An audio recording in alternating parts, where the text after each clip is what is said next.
Chapter 19. Hands clenched into fists like grenades, Ulrich walked onto the crowded nightclub's dance floor. The magnificent stallion was a head taller than and twice as wide as everyone else on the dance floor. He started with a slow move with his shoulders that flowed into his head and a chin so sharp it could pierce medieval chain armor. He soon was rhythmically moving his hips to the bass, and a strong scent of female genitalia juices started to gradually fill the club. He threw his head up and down to the left and right, stretched his arms out, and spun like a helicopter with the intense strength radiating from his body like raw energy could be felt even by the blind. When the rotation and the beat stopped, he slowly lifted his long legs straight up next to his face, then lowered his upper body, and with the beat starting again, right down to the millisecond, he performed air kicks and continued to dance. A bunch of blonde punks thought he was dancing funnily and pointed their fingers and laughed at him as if he was a clown. Their egos fooled them to believe that they were stronger, better, and more desirable than Ulrich. The superb perception of the ultrahuman did cause him to notice the monkeys misbehaving, but he was a man of second chances. And with a grin, he turned away from them. It only looked like he was weaker, but in his mind, in his gut, he felt their energy behind him. He felt the vibe they emitted, their jealousy and hate for him. He enjoyed it, and yet it was so mundane and tiring for him to get his snake sense rubbed the same way every time. He read the young cocks in the corner with his head turned away.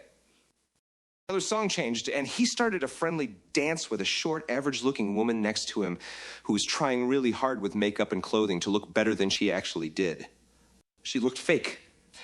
Her natural beauty fell astray behind the mask of the night she was wearing, thinking that as she would get the desired attention. For those moments when Ulrich looked into her eyes and danced with her, she felt that finally it was working. All this trying hard was getting her what she wanted, what she always aimed for. A super stallion of higher breed. The handsome man, however, was just keeping her company. He was just consciously making her night, making her dancing experience a positive one for the sake of doing so. Nina was sitting in the corner in a neon pink hoodie illuminated by the ultraviolet light, sipping a cocktail, watching her man dance. She had said no to the prospect of dancing because of how she looked. She said that she didn't feel comfortable to be in the middle of the attention like that. Her sweet drink hit a sour note when she saw him touch the hand of the girl he was dancing with. Hina knew that could have been herself there on the dance floor with Ulrich, being hypnotized by his eyes and hips, his strong, warm hands commanding her to move till she would bloom like a flower. Now it was all just memories and missed chances because of her condition. Happiness was exchanged for heartache because now she liked stabbing herself in the heart repeatedly out of guilt and self-hatred. The Asian girl thought that a hurt, dismembered soul looked good with her mortified body. Hey, buddy, what do you think you are doing? One of the blonde punks put his hand on Ulrich's shoulder. Ulrich had lured him into doing so. With a smooth and swift move, Ulrich not only had clinched the fool's arm in a nasty grab, but had also performed a sharp and violent punch to the man's forehead. His blonde wig had come unglued, exposing a bald skull and hung from the back of his fractured head. Ulrich felt a little pity because the blonde wig didn't fly right off the wimp's coconut. Was he getting weaker? Was he past his prime? Hey, the fuck you think you're doing with my friend? The brown-haired sweetie boy with the diamond necklace dared a step closer to the superhuman. Ulrich was quick to respond so fast that even the security cameras lacked frames of his movement and kicked the punk right in the chest. A large dent in the shape of a foot remained on the idiot's chest as he slowly fell to the ground 12 feet away from Ulrich.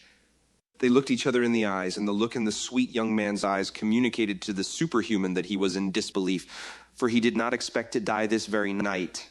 Ulrich looked at him as if he looked at a punching bag, observing the dent curiously and trying to see if he had pierced a hole in his opponent's torso. When the young man arrived at the hospital, the sweetie was received by multiple doctors and an AI assistant who not only instantly requested a heart and lung donor, but also initiated the process of growing one in the cell design incubator. The man was now unconscious, kept alive by machines. The doctors looked at the AI data, giving the man a survival chance of 39%. Billy. His wife held his hand and cried next to the hospital bed. Billy. Why? Her beautiful husband was just out for the night to party with his pal. The doctors were restructuring his chest, replacing his lungs and heart. Billy woke up. It was a miraculous summer day with artificial scents in the air. Everything will be good, Billy. We will get through this The hospital bills were putting their young family in crippling debt. "You'll all be all right, Billy." Two little girls, 5 and 6 years old, greeted him when he returned home. Daddy, we miss you." Then, endless hours of relearning to walk with crooked legs that just wouldn't listen to the damaged spinal cord. And somehow far in the future, at the age of 75, after a rough life, Billy gazed into the setting orange sun and realized that on that night, Ulrich had indeed kicked the life out of him.